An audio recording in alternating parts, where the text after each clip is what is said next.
I'd failed the business and I'd failed my family. That was really a tough period. We received offers and we turned those offers down. We walked away from them because it wasn't the right fit. We were growing quickly, we were winning a lot of clients, and we were saying yes to a lot of things. And then when I really kind of investigated what client work we were taking on and the software solutions that we're delivering, I looked at the bottom line. I realized that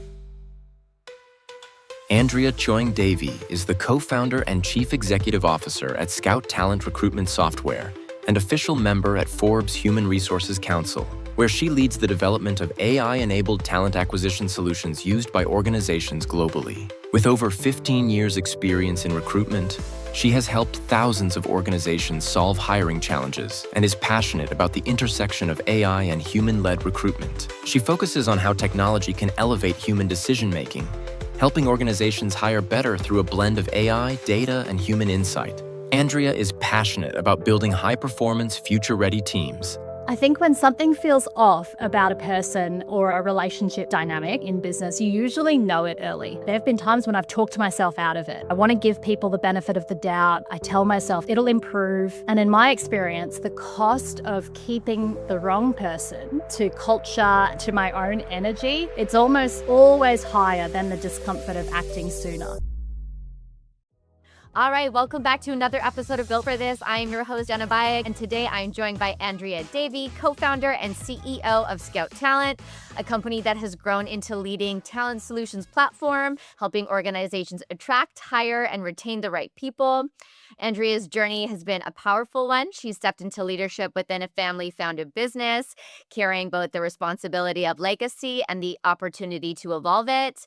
Under her leadership, Scout Talent has continued to grow while navigating one of the most rapidly changing industries, recruitment, especially in a world increasingly shaped by AI and automation. So in this episode, we're going to get into her journey and path into leadership, what it really means to take over and grow a family business, and how recruiting is evolving, and why human connection is more important than ever in the age of AI. Welcome. Thank you, Jenna. I'm so looking forward to this conversation. Me too.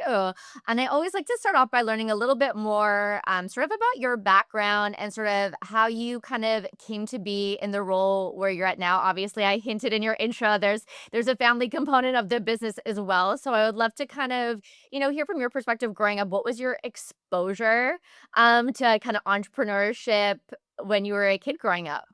Okay, cool. So I'll start before Scout Talent. My exposure to business was pretty much from day one, from when I was born. So Aussie accent, I'm here in Australia today, but I didn't grow up in Australia. So I grew up in Papua New Guinea. And on my dad's side of the family, we're Chinese, and my grandparents were refugees. They arrived in PNG by boat.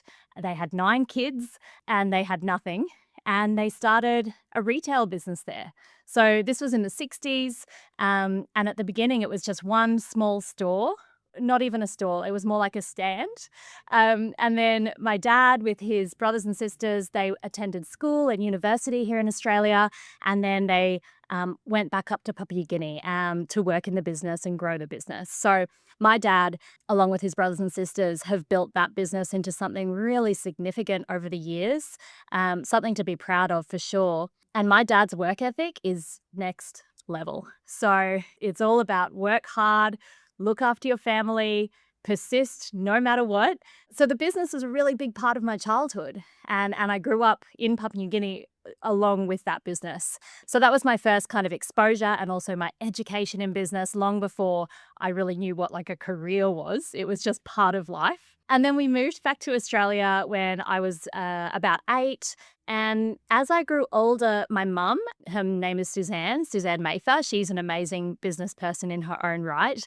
So she co-founded a business in the 2000s with someone named Tudor Marsden Huggins. And Tudor's more than a business partner. He's like family. And he's been one of the most important mentors in my career. And that business was called Employment Office. And right from day one, it was positioned as a unique alternative to a traditional recruitment agency.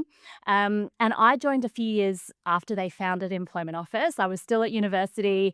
I was the most junior person in a team of 5. And then a few years after that, together, the 3 of us founded Scout Talent. And the rest is history. I love that. And because we've only met once before, so I love like unpacking someone's background and knowing like the next layer of, how they grew up and what came to be. And I'm curious from your Yeah. perspective, I chatted with so many people that I would say if they grew up being around business and very driven and entrepreneurial parents, it either is so formative in I want to be exactly like you from what I saw, or I want to be the exact opposite of you in Yes. Yeah. those circumstances. And I'm curious if you can like if any sort of like formative, experiences when you look back that sort of like Yeah. ignited that of I want to be like you, or even as you started to develop that leadership capacity of, I really like this style. I don't love this style. And maybe potentially the tensions around having parents in kind of both roles in your life. Yes, I can 100% relate to you. Either you kind of gravitate towards it or you want to do something completely different. So I have a sister and she is a nurse. And I think she was like, not business, not corporate. Let's go and do something different and study in a different area. So she went that way. Yeah. And for me, I think growing up around that, it did become part of my DNA. And I always wanted to be working in business. Yeah. So when I reflect back, like, my favorite game to play as a kid was called Business. And I'd set up a little shop and I'd be the shopkeeper and I'd make my friends be the customers. And that was my absolute favorite game to play. And then at school, when I was in primary school, I remember there was a time when I got in trouble because my mum always bought the best snacks for our kitchen cupboards. Like she was great at snacks. And so we'd have lots of stuff in the kitchen. And I used to always take extras to school and I'd sell them to the other kids. So clearly something was wired in me early. But when I started working in the real world, I didn't imagine I'd be a CEO. Certainly not at the start. And I definitely didn't think that I'd be working in tech. So when I joined Employment Office, I thought it was just a temporary kind of stopgap, help out mum in the business and make some money.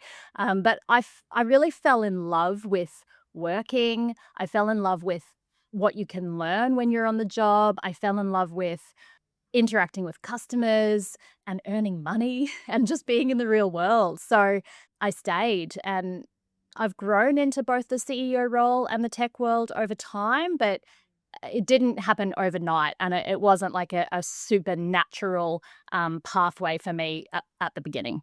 Yeah. And I'm curious kind of the turning point you mentioned, sort of the three of you sort of looking what was kind of initially built and then pivoting into kind of scout talent. What was the sort of motivator or factor where you were kind of like, okay, I'm fully committing to this, but also let's do something different and expand on what was originally founded?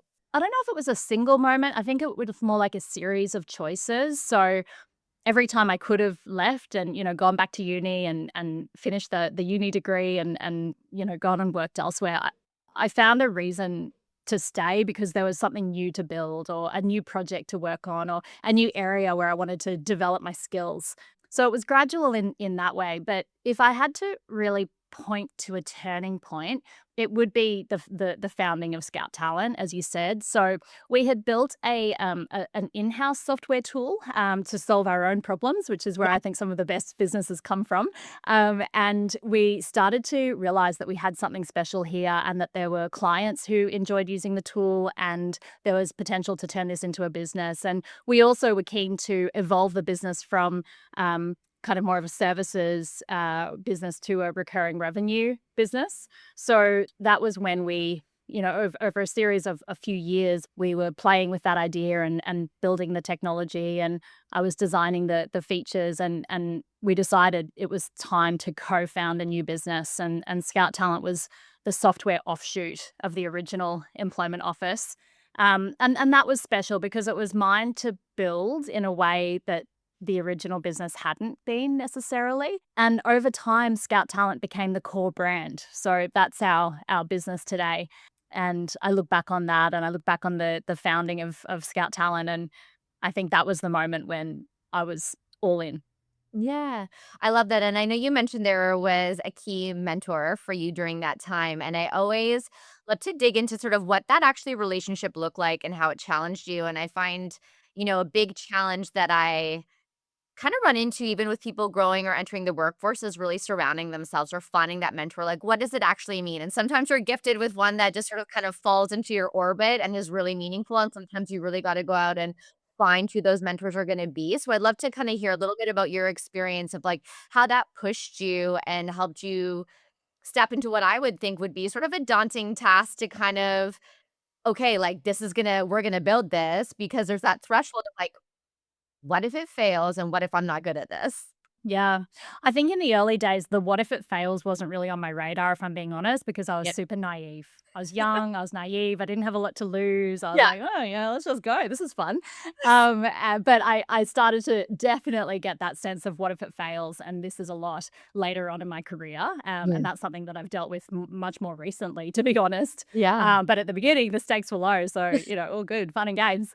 But yeah, I mean, when I think about Tudor and our relationship and his mentorship of me, I feel extremely fortunate. I didn't seek that out necessarily. It was an opportunity that presented itself, and I've learned a lot from him. And I think the best mentors, they push you and they challenge you and they help you step into areas where you wouldn't have necessarily stepped into by yourself. And Yeah. Tudor's definitely supported me in that area. And then, I've been fortunate enough to have a number of mentors in my career, and I still have them today. And there are mentors that I've deliberately sought out. Mhm. So if you're someone who isn't in a position with a mentor right now, but you'd like one, my experience is that you can seek them out, and approach that person and ask if they'd be interested. And I found that people are usually very receptive. I think people like to support other people and share their knowledge and wisdom. So yeah, Yeah. big fan of mentorship.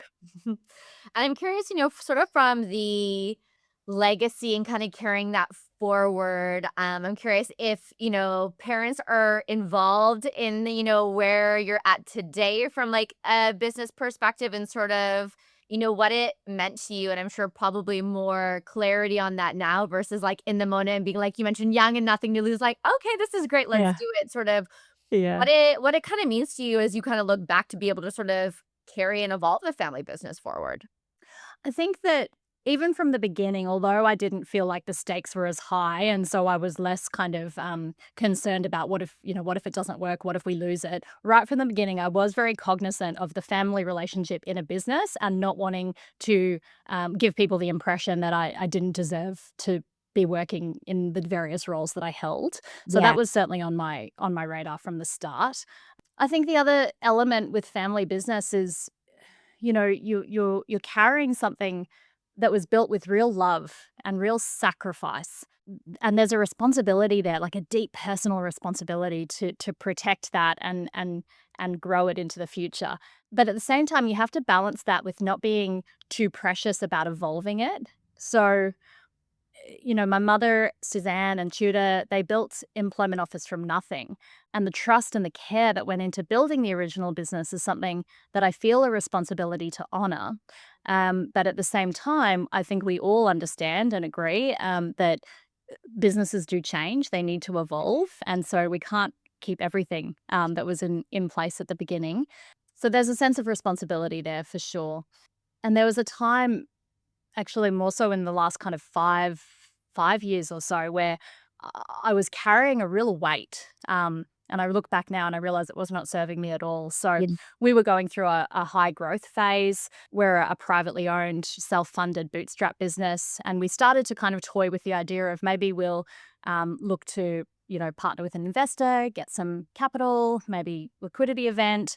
And there was the business reasons that we were considering that, but then there was also some personal elements to that. And I was thinking about, if I'm being honest, I was thinking about my mum's future, and that was putting pressure on me. I was putting pressure on myself, really. Yeah. No one was projecting it onto me, but that was a tough time because the stakes felt very high at that time. And I felt deeply responsible for delivering an outcome that I thought everyone wanted and needed quickly. And what I've come to realize when I reflect on that period, it was the wrong thing to focus on. So the right thing to focus on is building a strong, profitable, growing business that delivers great value to clients and value to shareholders. And if we do that well, the rest will come. So that shift in thinking has certainly made me a better CEO. And I know it's going to ultimately deliver the right outcomes for everyone anyway. Yeah, and how did you kind of navigate that time? Because I know a lot of founders have had problems with one really tough exits. And then and even if when it's just, I'll say, one person who's a founder versus, there's like connected family members, as you mentioned, like legacy, that personal responsibility. So when those opportunities arise, and of course, it's easy to look at like an opportunity like, okay, is this the ticket? Is this when this is supposed to happen? But coming kind of looking internally, like, well, is it really more of a values alignment paired with like this makes sense for where we want to go? And if I hand this over, do I feel good about it? And like walking away from those situations, and I'll go back to trusting that another time this is gonna come up, or we're just gonna continue growing. Sort of how did you kinda navigate the emotional complexities that came with that maybe surprised you a little bit kinda going through that time? Yeah, it was a roller coaster. So maybe just to set the scene a little bit. So I stepped into the CEO role at the end of 2019, and then 3 months later we had COVID. So that was a baptism of fire, and that was really, I guess, the protecting the business and growing the business during COVID was the CEO focus for a good 1 to 2 years. Yeah. um, and then in 2021, I also had my second child. So there was a lot going on for me personally and Yeah. professionally. I'd become a CEO. We were dealing with COVID. I had a newborn baby. I had 2 children. And then in 2021, obviously there was a lot of momentum in the market. And so from 21 to 23, we started to grow quickly on the top line. And we were investing a lot of our funds into that growth. And there was a lot of interest in the market in a business like ours, the size that we were, the recurring revenue, the software products that we had built. And so that's when we were considering, is now the time to raise some capital, pour some fuel on the fire, Yeah. take some money off the table. Is this the time? And a few things were happening. So we were investing a lot, as I said. I made a number of hires at that time, and looking back, I can see that I was moving too quick, and I wasn't close enough to what was really happening in certain parts of the business. So growing quickly, but the foundations were rocky in some places. And we, for the first time in the history of us running this business as a self-funded bootstrap business, we started losing money. Yeah. And that was a big deal for us as shareholders, and it's not how we wanted to operate the business at that time. So we had to make some changes, and perhaps there's more I can share about that later on in the conversation. But during that time when we were considering investment, it was exciting, and I was learning so much, and I had no idea about the private equity, the VC. That like Yeah. I learned everything as we went, and I look back on some of our early pitch decks and I just smile. I'm like, wow, we've come a long way. We learned a lot in those few years, but Yeah. we had some offers, and to your point around the values and the alignment, we received offers and we turned those offers down. We walked away from them because it wasn't the right fit. It wasn't the right mix. It wasn't where we wanted to take the business at the end of the day. But that, again, benefit of hindsight, I can look back and know that those were the right decisions, and I'm glad we made those decisions.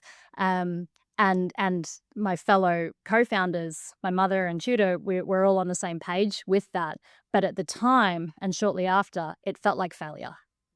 Like it felt like we had received offers, none of them were right. We didn't receive the perfect offer. There was no transaction in that period of time, and therefore I'd failed. And I'd failed the business, and I'd failed my family, and that was a really tough period.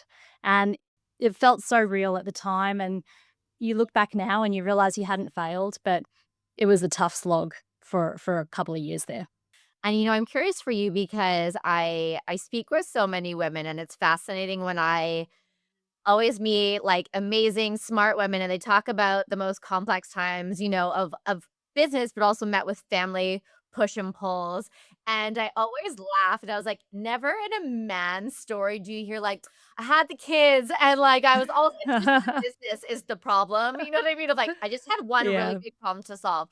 And so I Yes. love the, way in which the world is now understanding and viewing, and I think especially women standing, more stronger 10 toes down on being these, like, multidimensional, amazing beings that can do all the things, and yes, there's compromise and pull and take when all those things were going on, but, stepping into a new CEO role, being, a mother of a newborn, then, Yeah. like, a global pandemic and uncertainty, and Yeah. also, I think potentially maybe some tensions around, people looking at you with a family connection and stepping into that executive spot and potential feelings around that. How did you go about establishing trust in the midst of that storm? Well, my style, I would describe myself as a hands-on leader. I've always been deeply involved in the business, and I've been there from the ground up doing the work, doing the doing. And so I think that helped with the trust and the credibility element from day one. So, doing the work, not announcing it, not positioning it, just doing it. I led the development of the software platform from the ground up. Like, I was in all of the detail, and, that's a strength. It can also be a weakness. It can hold you back in some ways. And I've learnt that, but it's my natural style. I still love to jump into a meeting with a client and show them new products and features. And so, how has that helped with trust? I think when you're building something real and people can see it working and they can see how much you care and that you're in there, you're not telling people what to do, you're leading from the front, they follow. And that matters more than the title. And then I think the other thing that's helped is I'm honest about what I don't know. Like I don't think I have a big ego. Like I don't pretend to have all the answers. And my experience is that people trust the leaders who are transparent about uncertainty far more than the leaders who kind of perform and they have the bravado and they're pretending that they're clear on everything. And that's especially true in periods of difficulty. The trust that I built with my team by being honest in hard times has been the kind that's really lasted.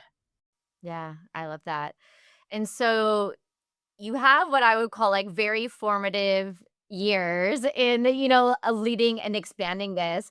And so I'm curious, what you started to see and how you thought about it from a forward looking perspective of how recruiting was going to change. Were you ahead of the curve? Were you behind the curve? Were you kind of this, running the same rate as, competitors were, and how you really started to kind of figure out that next iteration?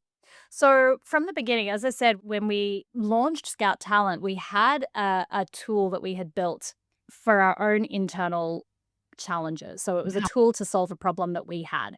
And what was happening in the market is that there were recruitment platforms, there were HR platforms, they were more so positioned towards larger businesses and enterprise. And there wasn't a tool in the small business or mid market space Yep. that we had found that really treated recruitment as seriously and carefully as it deserves to be treated. Like, as opposed to being kind of an offshoot of like a payroll system with a really basic kind of ATS plugged in. There were some of those tools on the market, but they weren't being candidate first. They weren't enjoyable to use. And so we built a system that ticked our boxes.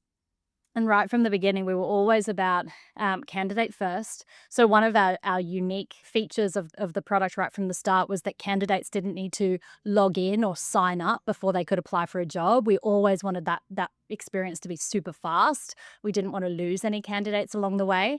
We love sales as a culture. We're a sales-driven organization, and I think there are so many parallels between sales and recruitment. And if you think about sales and tools like, CRM products, it's all about capturing leads. And we think of recruitment in the same way. So how do we capture those leads and make sure the employer brand is strong and that we're not having any drop off?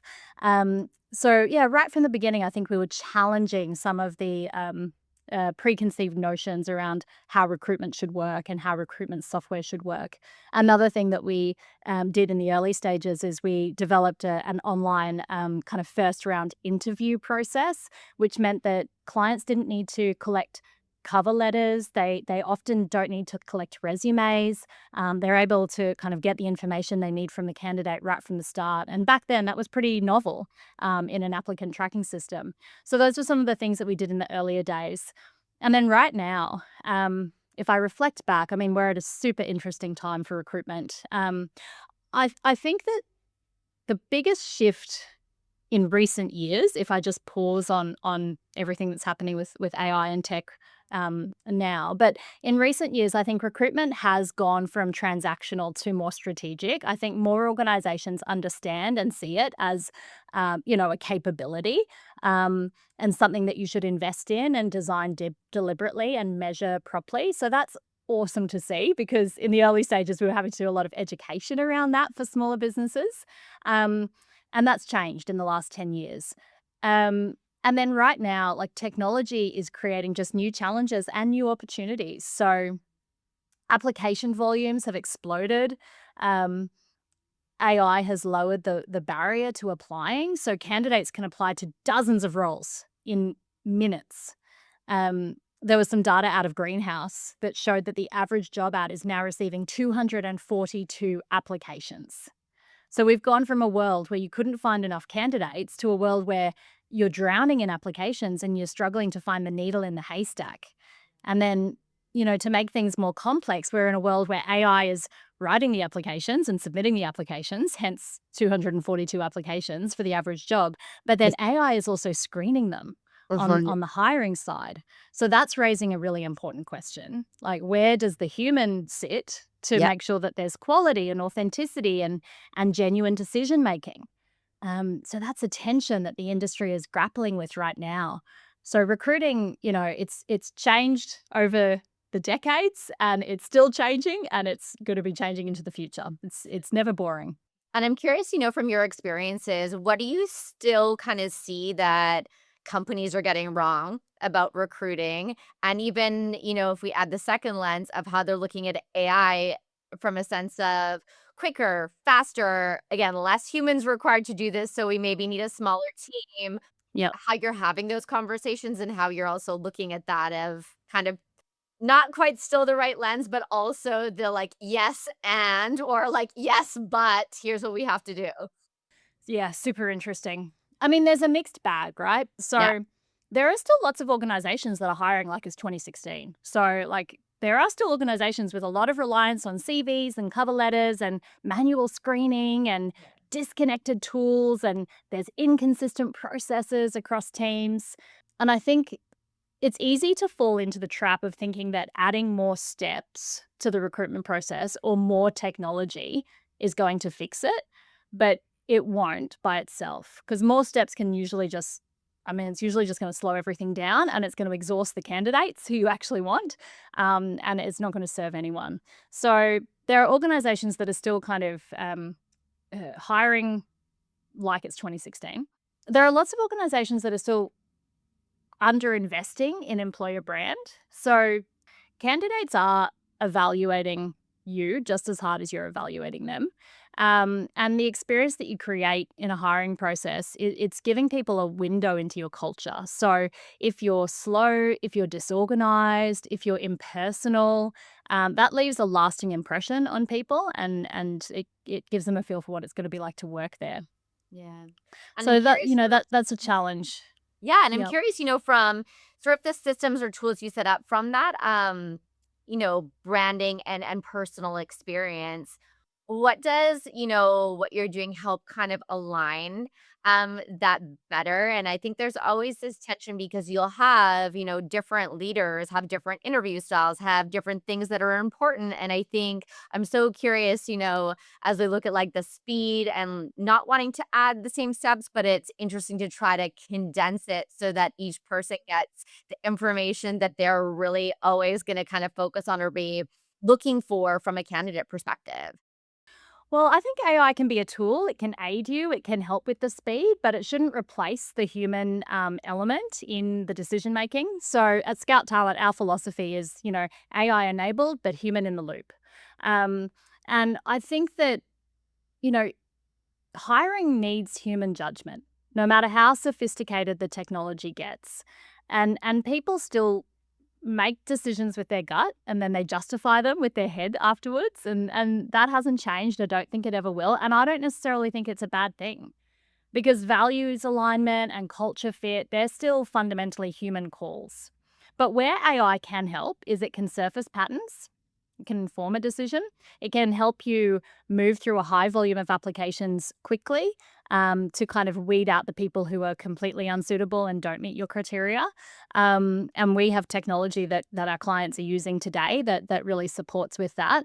But it can't weigh like the nuance of whether someone is genuinely going to thrive in a particular environment. And then coming to candidate experience, like candidate experience definitely determines your outcome. So research consistently shows that 2/3 of candidates will accept an offer because of a positive hiring experience.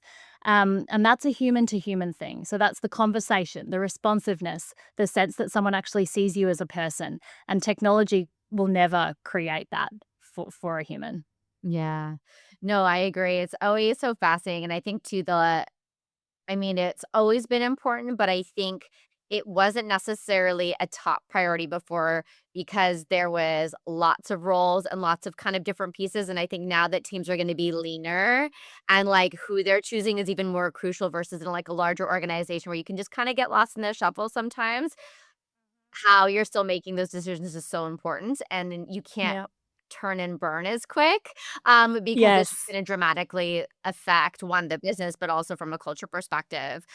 And I'm, curious from your perspective of what you've seen and the clients you're working with and the tools that you're supporting them with. I feel like everybody has a little bit of a different winning sauce, in terms of, like, getting it right, but the ones where you see the most success and, like, I'll say all things working in a way that makes a ton of sense and they're really winning, what are the things that you're seeing of, like, they're doing this right? Yeah, yeah. Well, I think the first thing I'll say is that I am super optimistic about AI in recruitment. I think it's going to help us more than it will hinder, but I'm not naive about it. So, it can be a strength and it can make things, a whole lot worse than they currently are, depending on how you use it. So, where is it being used well? I think it's most useful right now where the recruitment is repetitive, manual, time consuming, all of those tasks, AI is fantastic for. So things like sourcing candidates, the initial screening, not the final screening, but the initial screening, um, pattern recognition across large volumes of applications, even candidate engagement at scale. Like AI can personalize emails and communication very well now at scale. I think it's just as you get further along the recruitment process, that's where you want to make sure the human is getting involved. So all of those areas are areas where AI is freeing up humans to do better work. One of the most exciting areas that we're building in at Scout Talent at the moment is in agentic sourcing and engagement. So that means AI agents are handling the upfront searching, finding candidates that meet what you're looking for, Yeah. identifying them, qualifying them. And that's work that recruiters have traditionally done manually, and it's Yep. super time consuming. And if you don't know how to do a good Boolean search, it can be really, really hard. Yep. So AI is doing a great job of that. But the goal isn't to replace recruiters. Yeah. So what we want to do is remove the low value, high volume work, particularly at the early stages, so the Yeah. humans can focus on the judgment and the relationship building and the actual decision making. Yeah. And I don't think anyone got into recruitment to do admin, right? They got into it to converse with humans. So this is just about creating more space to do that. Yeah.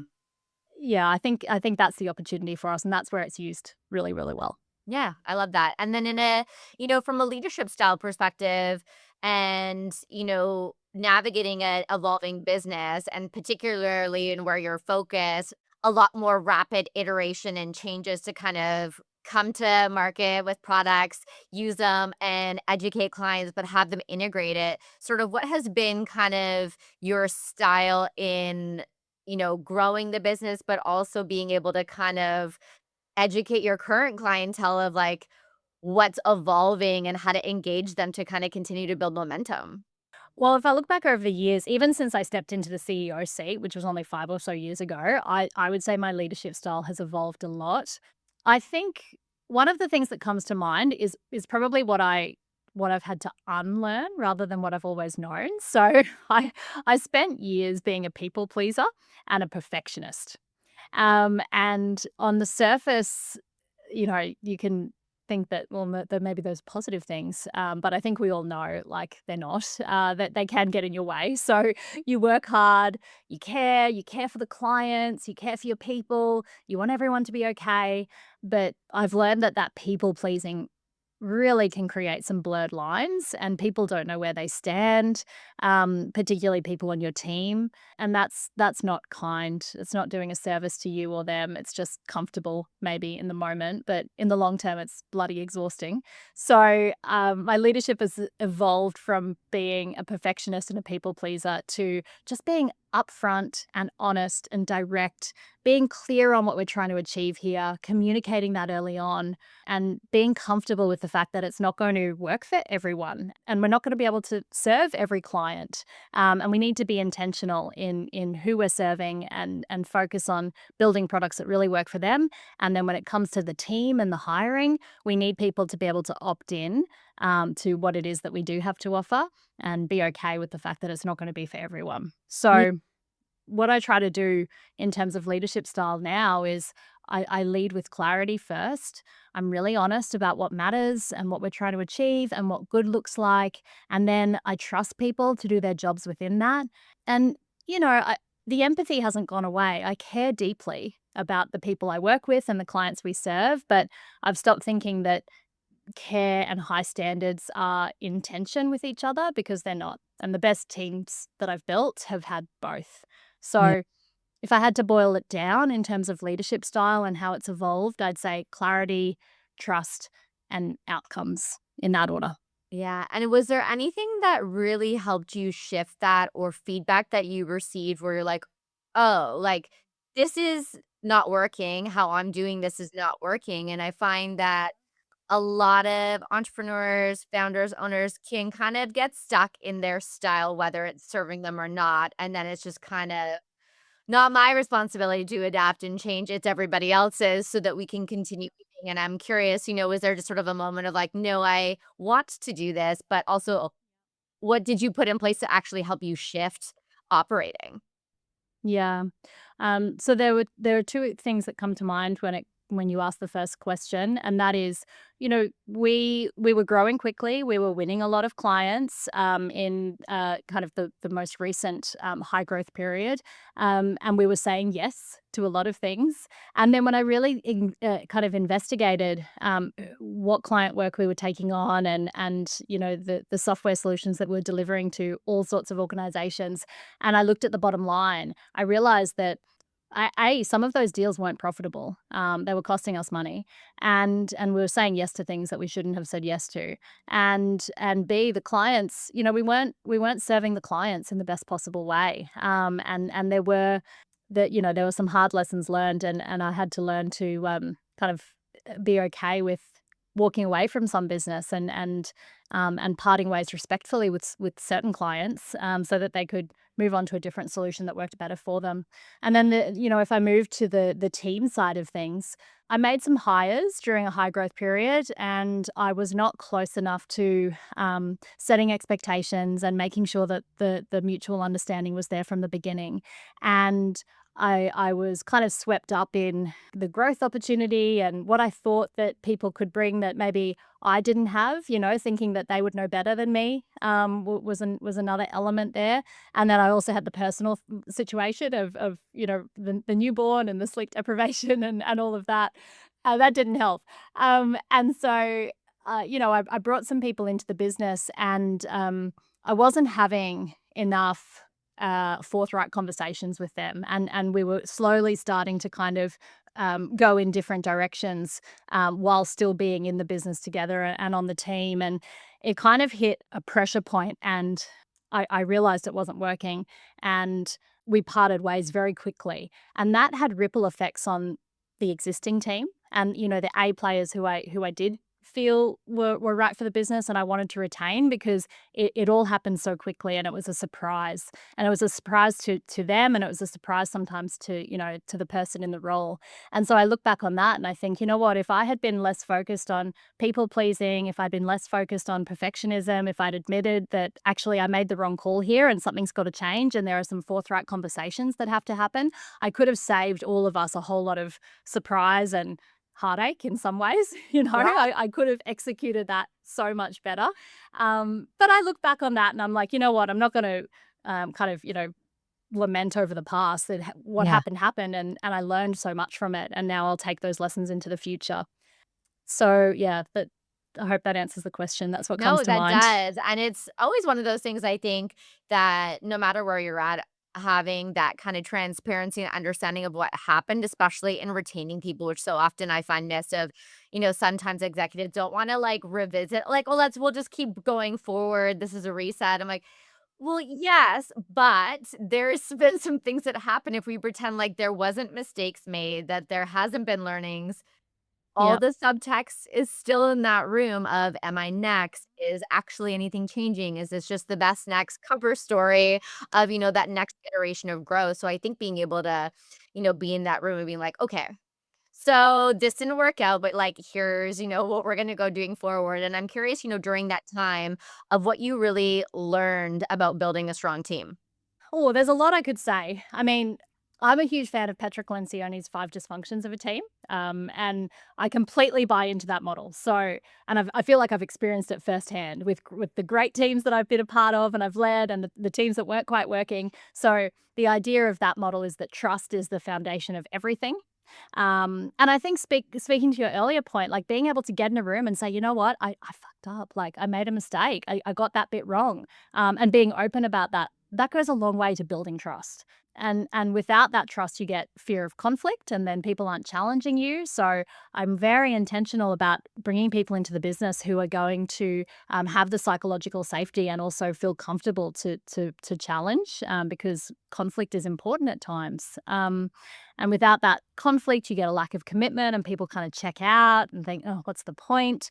And then there's avoidance of accountability. And they're like, well, what's the point? I'm not going to, go to that extra effort and really own that outcome. And then that kills results. So it's a cascade. So I love that model. I think it is spot on. And I've seen it play out in real life in great ways and also in not so great ways. And then I guess something else when you talk about building strong teams, something that comes to mind. There's this movie, I don't know if you've seen it, but it's a film called Ronin, and it has Robert De Niro in it, and it's an action movie. I know the But movie he's you're talking about, but I yeah. have not seen it. Yes. Okay, cool. So there's this line that Robert De Niro says, and he goes, "Whenever there is any doubt, there is no doubt." And I've been thinking about that a lot lately in the context of building strong teams and hiring and people decisions, because I think when something feels off about a person, or a relationship dynamic, in business, you usually know it early. Yeah. But in my experience, I think I can only speak for myself, but there have been times when I've talked to myself out of it. So, I want to give people the benefit of the doubt. Yep. I want to wait for more evidence. I tell myself it'll improve. Yeah. And in my experience, the cost of keeping the wrong person to culture and to momentum and to my own energy, Yeah. it's almost always higher than the discomfort of acting sooner. Yeah. So, you know, whenever there is any doubt, there is no doubt. I've really started to listen to that, and just have that in the back of my mind.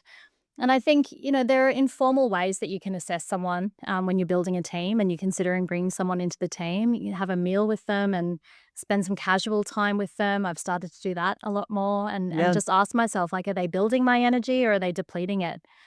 And then finally, this is a topic that I'm passionate about, but I fundamentally believe it takes a village, and you can be really intentional about who you surround yourself with, Yeah. both in your team and in your inner circle.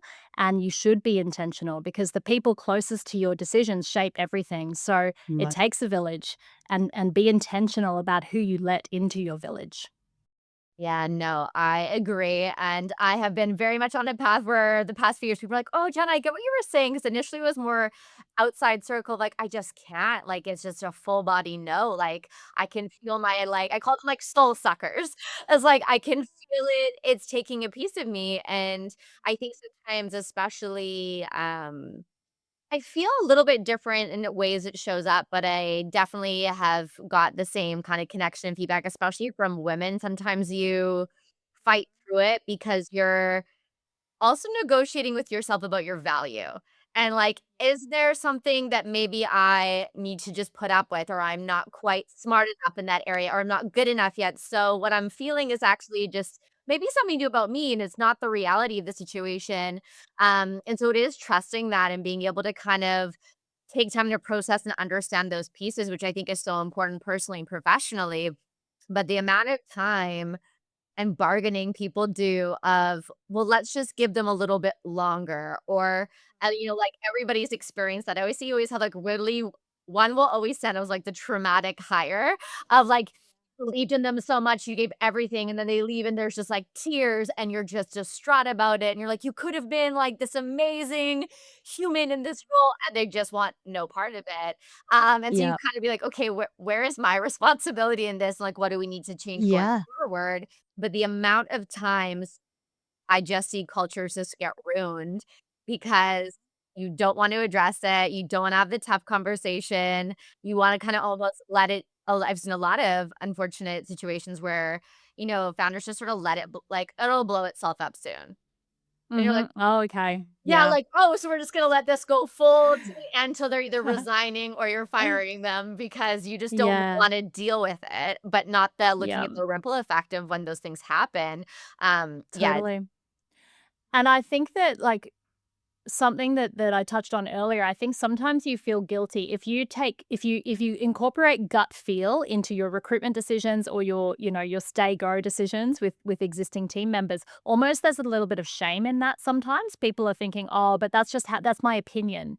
And maybe I need to broaden my horizons and look at look at other things, and how I feel shouldn't matter, and I'm not going to necessarily like let my personal opinion weigh in. But I think that can be a trap, because I think gut feel does have a role to play. I'm not saying make all of your recruitment decisions on gut feel, but I think it's a data point that shouldn't be swept away. You do need to have chemistry with that person. Do need to energize each other if you're going to be working on a team together. And if you're the CEO, the founder, the leader of a business, I'm not saying you need to like everyone you work with, but you do need to raise each other's energy, and you do need to kind of be able to work on the same team, and head in the same direction together.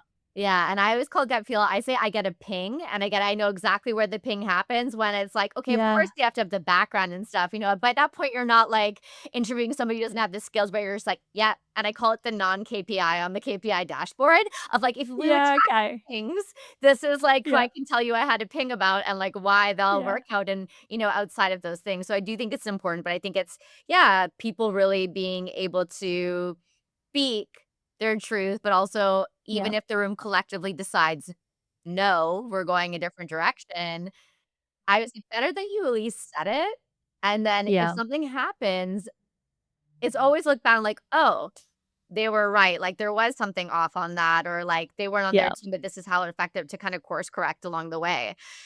And, yeah, through that, obviously, culture builds and this has come up a lot in conversations is, different clients I've worked with in culture, and the statement is, "Your culture is a reflection of the worst behavior being tolerated."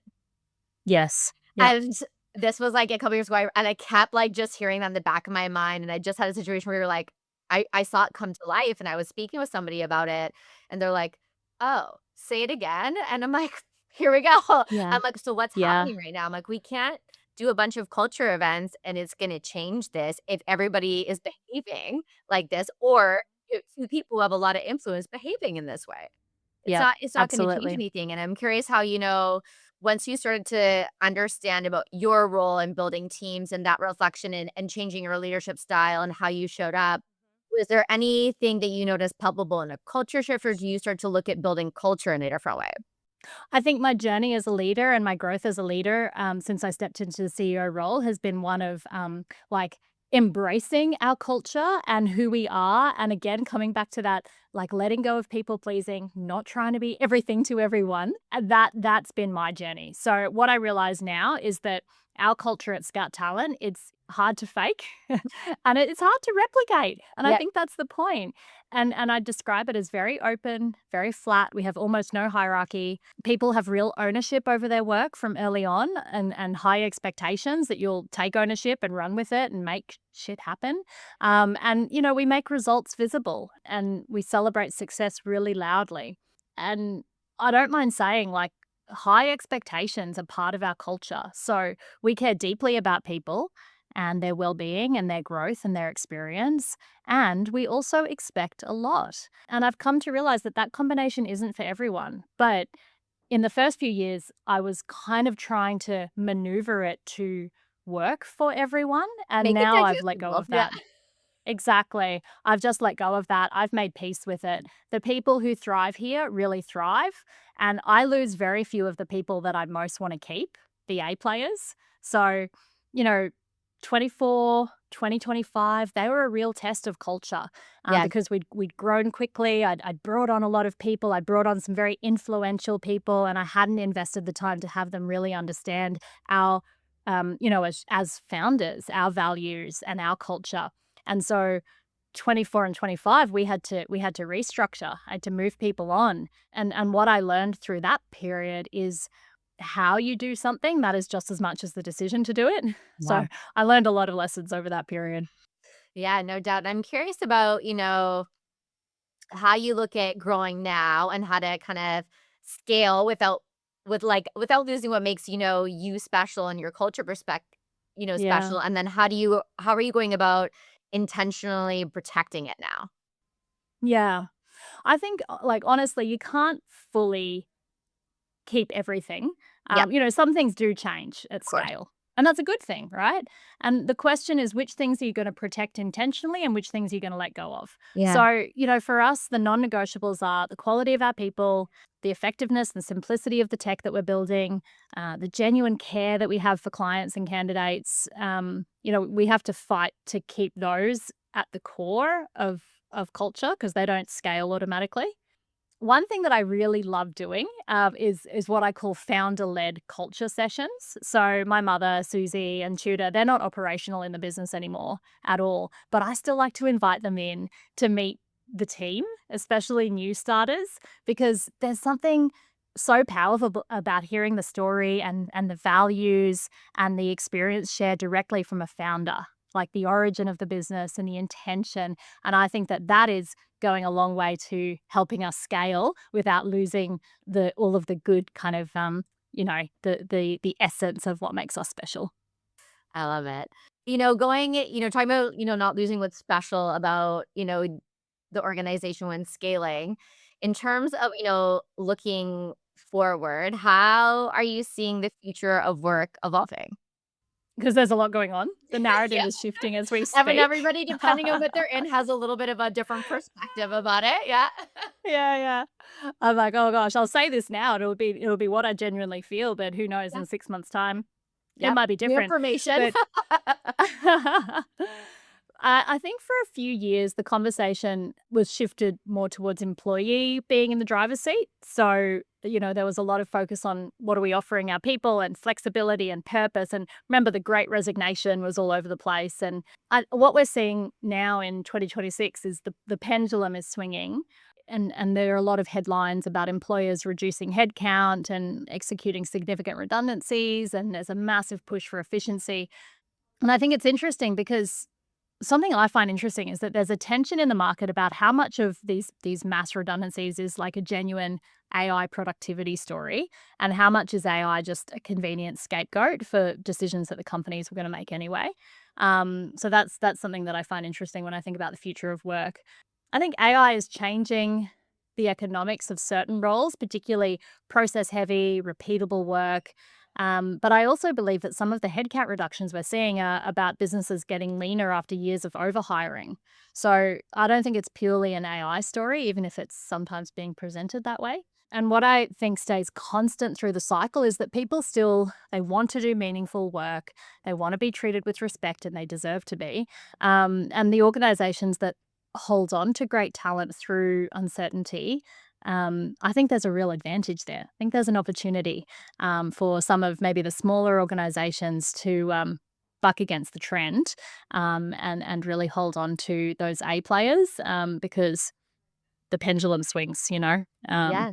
And what do you think Yeah. companies are going to be needing to do differently to keep top talent? I mean, this might seem counterintuitive when we talk about, you know, potentially rising unemployment rates and more candidates on the market and more choice for the employer. But I think what employers should do differently is invest in employer brand still, Yeah. just as seriously as you invest in your client brand, your consumer brand.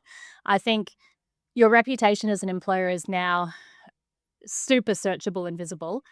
And I think that although there are more applications than ever and there are potentially some more candidates on the market, the best of the best, they're still in limited supply. So you Yeah. still need to invest in your employer brand in order to attract them. I think you should redesign the hiring experience. So not just the hiring process, like step one, step two, step three, but what's the experience? Think of Yeah. it like your client experience, but what's your candidate experience? Because candidates are going to judge you by the quality of how you treat them. It's a preview of your culture. And if your process is slow or impersonal, or if no one gets to talk to a human until an offer is made, if it's unclear, you know, Yeah. all of those things are not going to leave a great impression. So I think lean into some of the great new technology that's being developed. And, you know, I'm so excited about what we're building and offering clients, but just think about the overall experience at the same time. And of course, be honest about what you actually offer. So be specific, be authentic. That's what people want to know, and they want to know it pretty early on in the process.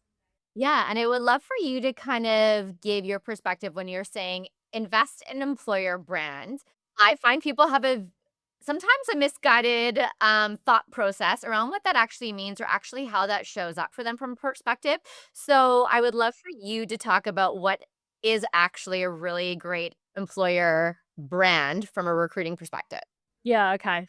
Fair question. So I think a lot of people might think employer brand and think like, how pretty is the careers website and how visually appealing is it? And, you know, Yeah. um, does it look nice? Does it read nicely? And obviously it's not that. That's not what I mean. No. So I think employer brand is about the experience that your people have as employees and team members in your organization, and how are they projecting that onto the market and onto prospective candidates. So it's actually less about what's in your control and more about how your people feeling, and what impression are they giving other people.